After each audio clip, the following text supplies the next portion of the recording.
Couldn't say much in that 30. How many timeouts do they have left, Ronnie? Sa bilang mo. Timeouts left for rain or shine. 1 full timeout para naman sa Coca-Cola. 132nd timeout ang natira pala para sa rain or shine. Samantalang sa Coca-Cola, Nagkabaliktad, ano? Okay, yan yung reset, yung favorite part of the game. Okay, papaul ito. Hindi, hindi nawala. Downstairs, Jeff Chan will not, and ooh. He may not be the person who want to foul. Let's see if he comes to the 4 here. Only 3 points today for Jeff Chan. 50% from the free throw line. I mentioned a while ago as a team, 18 of 30 tonight for the Elasto Painters. Game on the line. Coke will have a full timeout, you said, huh? 1 to go. Same thing with rain or shine.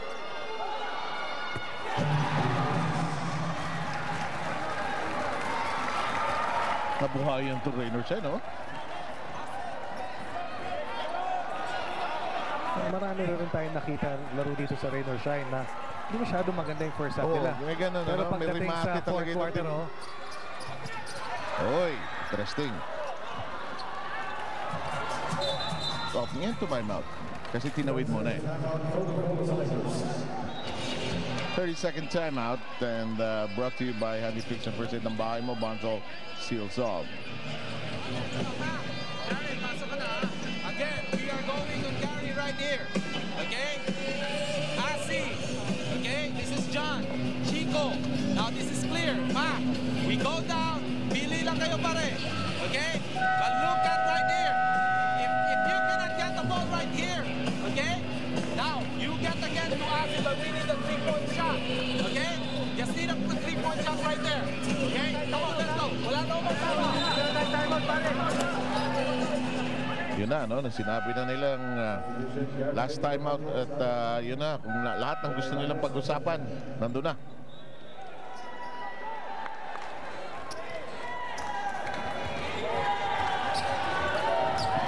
Here we go. 13.3 seconds remaining. Macapacquiao will inbound.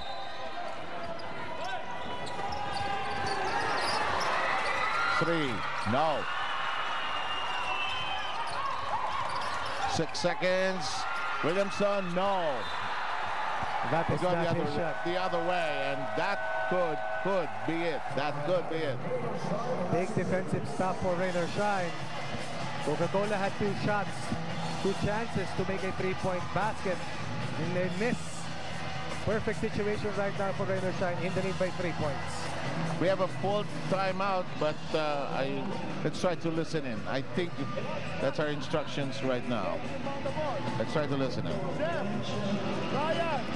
Mike, Jervy, okay? Now, Ryan is set the screen for Jeff. Jeff, go. Let's screen for Jervy, Jeff. Palabas ka. Ano mo? Guys, in case you get inbound the ball, you have to pass the ball going this way. 3 seconds. They don't have any more timeout.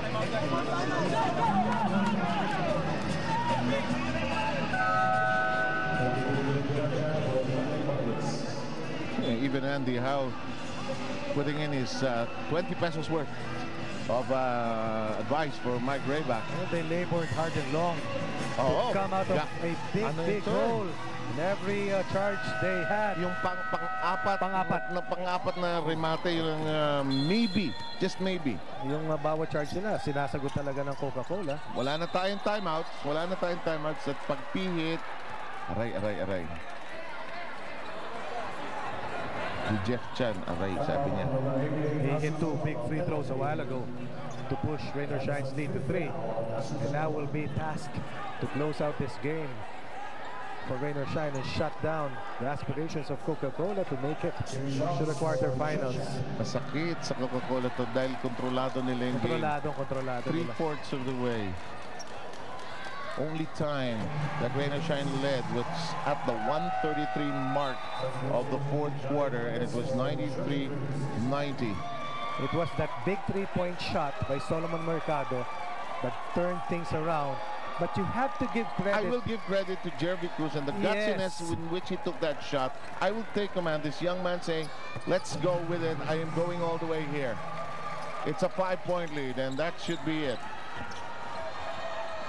Rain or shine will march into the quarterfinals and play against BMEC Derby Ace. And once again, the frustration continues for the Coca-Cola Tigers.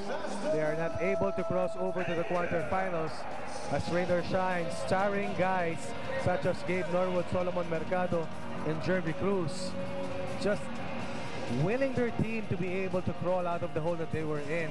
Fantastic resilience and perseverance para dito sa Elasto Painters, and they will face off the Derby Ace Llamados.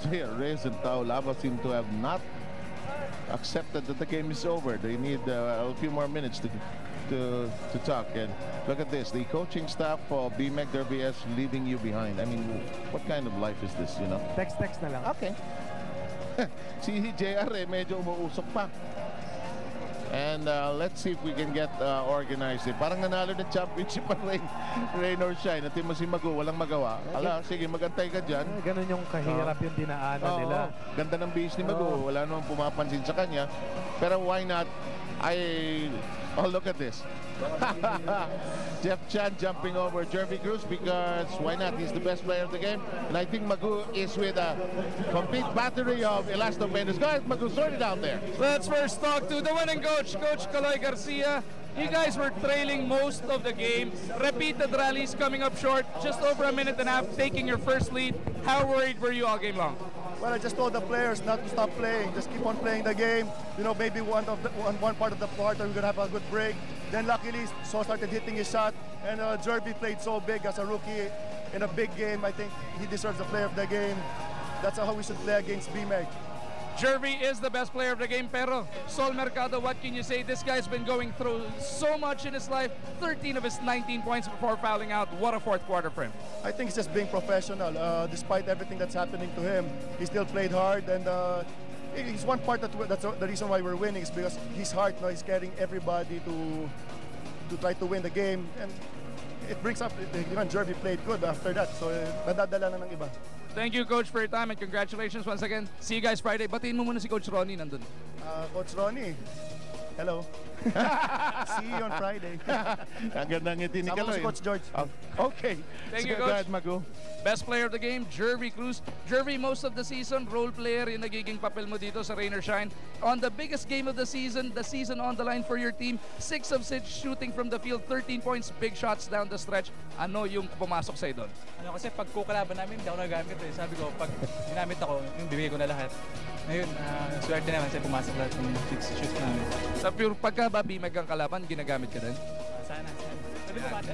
Well, syempre naman. Binabati ko pa yung si Daniel sa Asika, saka yung mother ko, taga-mentok. Invite mo na rin lahat ng fans nyo this coming Friday, BMEC ang kalaban nyo. Sana supportahan nyo kami, Rain or Shine. Kaya yung BMEC. Congratulations once again, Jervy Cruz, the best player of the game. Let's send it back over to 7 Run. Thanks a lot, Magu, and well done here tonight. And Rain or Shine will relish the moment, but no chance to relish it too long because there's work to be done. They are going against BMEC Derby Ace in 2 days' time. But they were able to hurdle the wildcard phase, which is definitely an added dimension to the character of this young squad. Jervy Cruz did what he needed to do, and they grabbed that opportunity to perform for his franchise. And as a result, they have stepped into the quarterfinals. As we take a look at the quarterfinal pairings, Ginebra squares off with Alaska in game number 2 on Friday, while BMEC will have to deal with the challenge of the young team of the Rain or Shine Elasto Painters. Well said, partner. And talking Texas, and we'll antay muna kayo. Abang-abang kayo dyan. Sarap. Okay, and thank you, Ronnie Muxanoc and Magu Marjon, for providing us with your insightful comments and your insights for tonight. And life rolls along. And the quarterfinals, battles will be fought, and heroes will rise. And a lot of legends will grow, and more legends will emerge. But we all know that only the strong will survive. This quarterfinals will not be complete if you will not be around. We'll see you then.